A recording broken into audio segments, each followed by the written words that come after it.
अगर कोई नौजवान किसी बुजुर्ग आदमी से बैठकर टाइम पास में बातें करता है तो वो क्या सवाल पूछेगा कि हमारे देश में अंग्रेज कैसा आया था, अंग्रेज शासन में हमारे भौगोलिक स्थिति कैसा था, हमारे देश कितना धनी था, हमारे देश में कितना संपत्ति था, हमारी गांव की अवस्था कैसा था।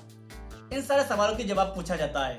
लेकिन सोचिए, इन सारे सवालों की जवाब, दुनिया में जितना युद्ध हुआ सारा युद्ध की जानकारी, यहाँ तक कि हमारे नबी हजरत मोहम्मद मुस्तफा सल्लल्लाहु अलैहि वसल्लम की जिंदगी हर कोई घटना अच्छी तरह से लोगों को बताने में सक्षम था अगर वो इंसान होता। तो सोच लीजिए वो कितना साल पुरानी की घटना की मैं बात कर रहा हूँ। मैं बात कर रहा हूँ हाया सोफिया मस्जिद की। गुड इवनिंग, आतिक नाम है मेरा और आप देख रहे हो न्यूज एनालिसिस।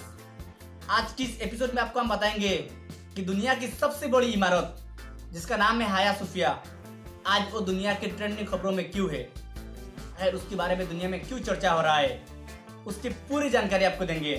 उसकी पूरी घटना के बारे में आपको बताएंगे। उसकी पहले उसकी इतिहास के बारे में आपको बताना पड़ेगा, क्योंकि आज की खबर के बारे में आपको बताने से पहले इतिहास आपको जानना जरूरी है। इसीलिए हम इतिहास में पहले चले जाते हैं। आप और हम इस चीज को अच्छी तरह से जानते हैं कि जब दुनिया गठन हुआ था तो उसके बाद रोमन साम्राज्य दुनिया की सबसे बड़ी साम्राज्य था। लेकिन 330 ख्रीष्टाब्द में वो साम्राज्य टूटकर दो हिस्सों में भाग हो गया था। एक हिस्से को पश्चिमी कहा जाता था और एक हिस्से को पूर्वी कहा जाता था। उसी पूर्वी हिस्से में एक एरिया आता था जिसका नाम था इस्तांबुल। पूर्वी हिस्से की शासक था सम्राट कॉन्स्टेंटो। सम्राट कॉन्स्टेंटो ने यह सोचा कि वो पूर्वी हिस्से में एक चर्च बनाएंगे, लेकिन इतिहासकार कहते हैं कि उन्होंने चर्च बनाने के लिए जो जगह चुना है वो मुसलमान पहले से इबादत करते थे। सम्राट कॉन्स्टेंटो ने उसी जगह पर लकड़ी की मदद से एक चर्च बनाया था। वो चर्च काफी विवादों में रहा क्योंकि वहाँ मुस्लिम पहले इबादत करते थे।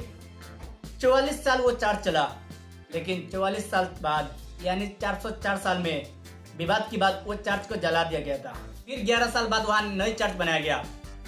जब चर्च बनाया गया था तब वहाँ की सम्राट था थियोडोसियो ने उसी जगह नई एक चर्च बनाने के लिए फिर फैसला किया। फिर उन्होंने लकड़ी की मदद से वहाँ एक नई चर्च बनाया।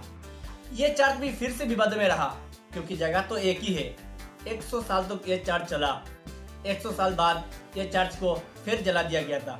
100 साल बाद जब चर्च को फिर से जलाया गया था, उसी वक्त पूर्वी हिस्से की सम्राट थे जस्टिनियानुस। चर्च जलाने के बाद वो काफी गुस्से में था। उन्होंने ये फैसला किया कि वो फिर से वहाँ एक नई चर्च बनाएंगे। वहाँ एक नई डिजाइन से चर्च बनाने के लिए उन्होंने दो निर्माताओं से बात किया था। एक का नाम था मिलेटन एजिडोरस, दूसरा का नाम था ट्रालेस एंथामियस।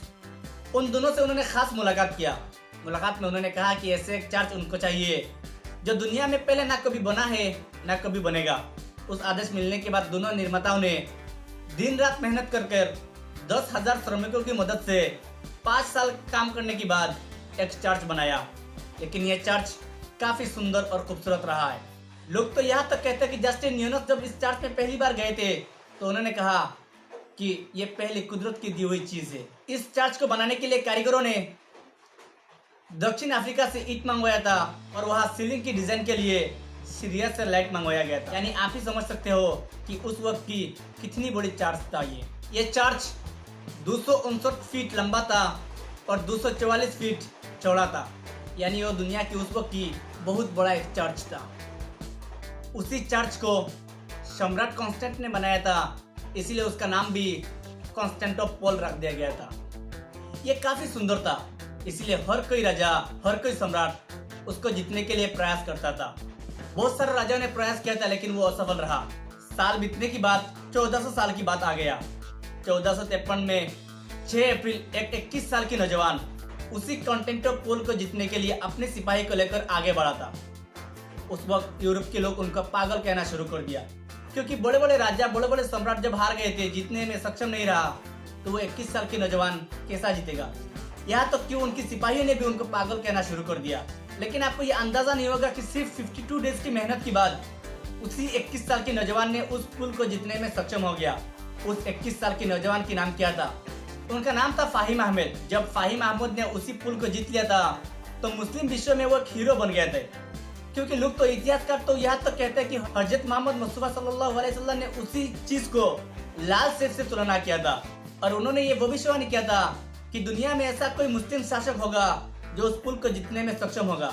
इसीलिए फाहिम अहमद भी काफी खुशी में था, क्योंकि उन्होंने हजरत मोहम्मद मुस्तफा सल्लल्लाहु अलैहि वसल्लम की उसी भविष्यवाणी को पूरा किया है, इसीलिए खुश होना तो लाजमी है। फाहिम अहमद ओटोमन साम्राज्य से आते थे, इसीलिए उन्होंने ओटोमन साम्राज्य की राजधानी उसी कॉन्स्टेंटिनोपल में ही रख दिया था। सम्राट फाहिम अहमद की कहने के ऊपर उस चर्च में नमाज भी अदा करना शुरू हो गया था, जिसकी बात मुसलमान काफी खुश था, क्योंकि मुसलमानों को ये लग रहा था कि उस चर्च में नमाज पढ़ना दूर की बात था, लेकिन उस बात को अगर सपनों से साकार किसी ने किया तो फाहिम अहमद था। कुछ साल तक बीता, उसके बाद ओटोमन साम्राज्य यूरोप में जर्जर होते जा रहा था, उसकी पकड़ कम होते जा रहा था। यूरोप के लोग तो यहाँ तक कहना शुरू कर दिया था कि ओटोमन साम्राज्य यूरोप की सबसे बूढ़े बीमार आदमी है। उसके बाद साल आया 1914 की, यानी वो तारीख पहला विश्व युद्ध की। पहला विश्व युद्ध में ओटोमन साम्राज्य ने जर्मनी का सपोर्ट किया था। जर्मनी ने रूस की कुछ सेना पर हमला बोल दिया था, जिसके बाद रूस और उसके सहयोगी ने मिलकर ओटोमन साम्राज्य और जर्मनी के खिलाफ दावा बोल दिया था। 1918 जब खत्म हो रहा था, ओटोमन साम्राज्य और जर्मनी पूरी तरह से खत्म हो गया था। उसके बाद रूस और उसके सहयोगी देशों ने यह मिलकर तय किया कि ओटोमन साम्राज्य की हिस्सों को अपने में बांटा जाएगा। उसके तहत 1923 साल में एक दुनिया के इतिहास में एक नई देशों की जन्म हुआ था, जिसका नाम था द रिपब्लिक ऑफ तुर्की, यानी तुर्की नाम की नई देश की जन्म हुआ था, और उसकी लीडर था मुस्तफा कमाल। लोग तो ये कहते हैं कि उन देशों की द्वारा, यानी रूस, फ्रांस, ब्रिटेन और ग्रीस की द्वारा प्रपोज किया हुआ ये आदमी था। उन्होंने जब सत्ता संभाला था तो उन्होंने ये तय किया कि उसी मस्जिद में अब नमाज नहीं होगा। उन्होंने ये तय किया कि उस मस्जिद को म्यूजियम बना दिया जाएगा। उस फैसले का दुनिया में काफी विरोध हुआ। दुनिया के धर्मप्राण मुसलमान ने उसका विरोध किया था और दुनिया के तमाम देशों ने भी उसका विरोध किया, लेकिन उन्होंने उस चीज को नजरअंदाज करते हुए मुस्तफा कमाल ने उसी मस्जिद को म्यूजियम में रूपांतर कर दिया था। उनको अच्छी खासा रिस्पांस पश्चिमी देशों से मिल रहा था। अमेरिका ने उनको काफी समर्थन किया था। उसके बाद साल आया 2002 की। 2002 में तुर्की की राजनीति में एक बहुत सारा परिवर्तन हुआ। वहाँ एक नई पार्टी सत्ता में आई। लीडर था रजब तय्यप एर्दोआन, आज के प्रेसिडेंट। एर्दोआन दुनिया की एक धर्मप्राण मुसलमान है। उसका आपको मैं एक छोटी सी उदाहरण दूंगा। जब म्यांमार ने राखाइन प्रदेश से अपने देश में रह रहे रोहिंग्या लोगों को बांग्लादेश के ऊपर भेज रहा था, उस पर हमला कर रहा था, उसको मार रहा था, पीट रहा था, एर्दोआन ने सबसे पहले विरोध दर्ज किया था। एर्दोआन ने अपनी धर्मपत्नी को बांग्लादेश भेजकर उन रोहिंग्या लोगों को हालचाल पूछा था। यानी एर्दोआन एक धर्मप्राण मुसलमान है। इसलिए नई ट्विस्ट आया 2020 में। इस साल की मई महीने में एर्दोआन ने ये इशारे में ये बता दिया था कि इस म्यूजियम को अब मस्जिद में बदला जाएगा। उस खबर को दुनिया में फैलते सबसे ज्यादा अगर किसी ने विरोध किया तो वो फ्रांस था। फ्रांस ने कहा कि अगर ऐसा किया जाता है तुर्की में तो मुस्लिम और ईसाइयों में भेदाभेद और भी बढ़ जाएगा। तब रजब तय्यप एर्दोआन ने खासी भाषा में फ्रांस को यह जवाब दिया था, तुर्की को तुम चला रहे हो या मैं चला रहा हूँ? मैं जब चला रहा हूँ तो मेरे बीच में आने का कोशिश मत करना। ये म्यूजियम यूनेस्को की वर्ल्ड हेरिटेज साइट में भी है, इसीलिए यूनेस्को ने भी चिट्ठी लिखकर उसका विरोध किया है, लेकिन किसी के बात नहीं माना एर्दोआन ने।